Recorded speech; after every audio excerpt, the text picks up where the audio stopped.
अरे देवा, 2 तास झाले त्याने माझा मेसेज वाचलाय पण रिप्लाय नाही दिला. संपलं आता, सगळं संपलं. अरे शांत हो जरा. तो माणूस कदाचित. आता तो नक्कीच माझ्याबद्दल काहीतरी वाईट विचार करत असेल. कदाचित त्याने मला कायमचं ब्लॉक केलंय. अरे पण तो फक्त गाडी चालवत असेल किंवा एखाद्या महत्वाच्या मीटिंगमध्ये असेल. साध्या मेसेजचा रिप्लाय आला नाही म्हणून थेट मैत्री तुटण्यापर्यंतचा निष्कर्ष कसा काय काढलास तू? नाही, पण 2 तास झाले ना. हो, पण उगाच एवढ्याशा गोष्टीचा एवढा बाऊ का करायचा? हो, खरंय तुझं. आणि हा असा बाऊ करण्याची सवय आपल्या सर्वांनाच असते. म्हणूनच आजच्या आपल्या या डीप डाईव्हमध्ये आपण एका खूप मजेशीर पण महत्वाच्या विषयावर बोलणार आहोत. अगदी बरोबर. आपण आज राईचा पर्वत करणे या प्रसिद्ध सवयीवर सखोल चर्चा करणार आहोत. हो, म्हणजे राई म्हणजे मोहरीचा अगदी चिमुकला दाणा, आणि पर्वत किती प्रचंड असतोय आपण जाणतोच. हो ना. आणि आज आपण मानवी वर्तनावरील काही संशोधनाचे संदर्भ वापरून हे समजून घेणार आहोत की आपला मेंदू छोट्या गोष्टींचे अनावश्यक मोठे इश्यू का करतो. म्हणजे कसं आहे, मी मघाशी मेसेजवरून जसा तमाशा केला तसाच प्रकार आपण रोजच्या आयुष्यात अनेक ठिकाणी करतो. हो, अगदी रोजच घडतं हे आपल्या आजूबाजूला. कालच ऑफिसमधलं उदाहरण बघ ना. एखादा माणूस फक्त 5 मिनिटं उशिरा आला की लोक लगेच चर्चा सुरू करतात. हो, हा रोजच उशिरा येतो, कामच करत नाही, कंपनीचं मोठं नुकसान करतोय, असं सगळं. बरोबर, जेव्हा की बिचाऱ्याला फक्त ट्रॅफिक लागलेला असतो. आणि सोशल मीडियाचा तर विचारच करू नकोस. तिथे कोणीतरी एखावं साधं स्टेटस ठेवतं आणि बघणारे लगेच विचार करतात, हा नक्की मलाच टोमणा मारतोय. अगदी हेच. इथूनच गैरसमजांचा तो भयानक खेळ सुरू होतो आणि साध्या राईचा डोंगर उभा राहतो. पण मला इथे एक गोष्ट समजून घ्यायची आहे. आपला मेंदू असा मॅग्निफाईंग ग्लास किंवा भिंगासारखा का वागतो? म्हणजे तुला नक्की काय म्हणायचंय? म्हणजे साध्या गोष्टीतही फक्त वाईटच शोधून ते मोठं करून दाखवण्याची ही वृत्ती का असते माणसाची? मी सांगते, इथेच तर मानसशास्त्रातील खरी गोम आहे. संशोधनानुसार यामागे नेगेटिव्हिटी बायस म्हणजेच नकारात्मकतेकडे झुकण्याची आपली मानवी प्रवृत्ती कारणीभूत असते. अच्छा, म्हणजे हे नैसर्गिक आहे. हो ना. आपला मेंदू उत्क्रांतीच्या काळापासून संकटे ओळखण्यासाठी आणि जीव वाचवण्यासाठी प्रोग्राम केलेला आहे. बापरे. प्राचीन काळात जंगलात असताना गवताची छोटीशी हालचाल ही वाघ असू शकायचे ना.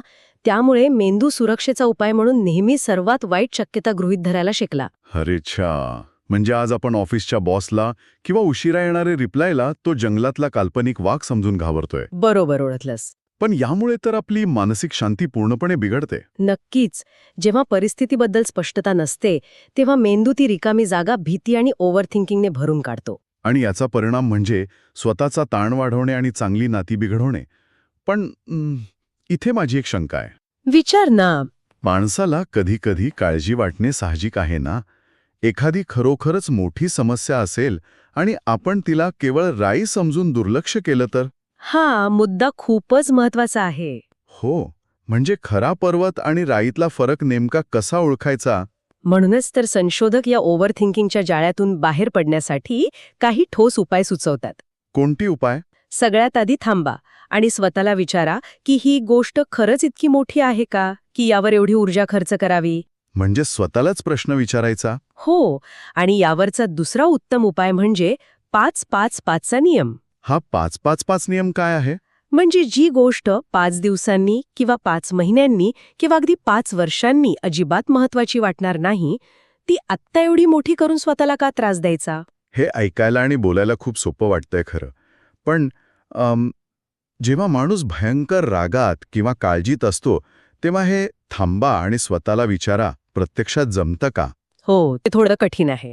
कारण त्या क्षणी तर तो गैरसमजच आपल्याला खरा पर्वत वाटत असतो ना. तुझं म्हणणं अगदी बरोबर आहे. त्या क्षणी भावना प्रबळ असतात. म्हणूनच तज्ज्ञ सांगतात की मनातल्या मनात चुकीचे अंदाज लावण्यापेक्षा थेट त्या व्यक्तीशी बोलायचं. अगदी तसंच. थेट त्या व्यक्तीशी स्पष्ट संवाद साधावा. संवादाने तो फुगळेला काल्पनिक पर्वत लगेच फुटतो. क्या बात है. हो, कारण राईचा पर्वत ही केवळ एक जुनी म्हण नाहीये.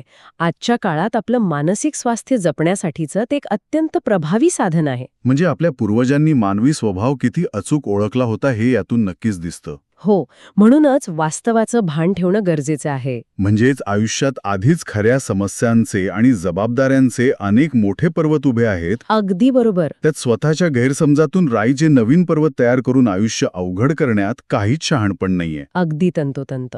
वास्तव स्वीकारून आणि संवाद साधून शांत राहायला शिकलं पाहिजे आपण सर्वांनी.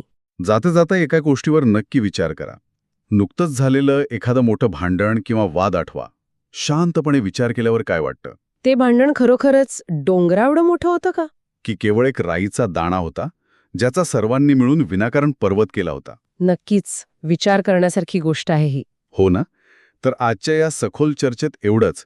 जर ही चर्चा तुम्हाला तुमच्या आयुष्यात उपयोगी वाटली असेल तर नक्की लाईक आणि शेअर करा. आणि अशाच भन्नाट गोष्टी आणि म्हणींमागचे अर्थ समजून घेण्यासाठी चॅनलला सबस्क्राईब करायला विसरू नका. पुन्हा भेटू